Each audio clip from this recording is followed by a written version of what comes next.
ALLFIE, we believe the current government's use of the term mainstream inclusivity is not inclusive at all.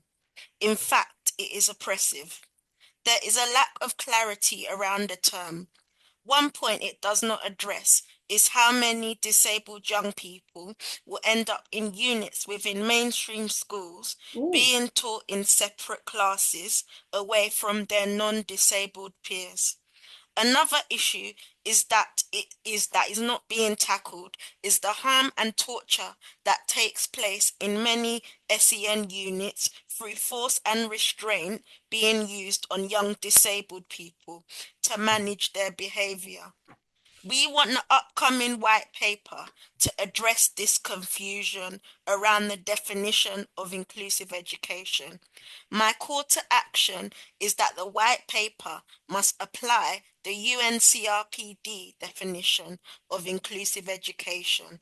Article 24 of the UNCRPD says that disabled people should not be excluded from the general education system on the basis of disability, and that disabled people have a right to an inclusive education system at all levels.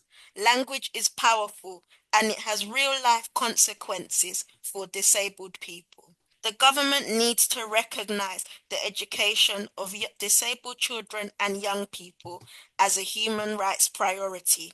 They need to focus on building a fully inclusive education system instead of creating new and unhelpful buzzwords around inclusive education. They must act now. Remember to join our young people's movement.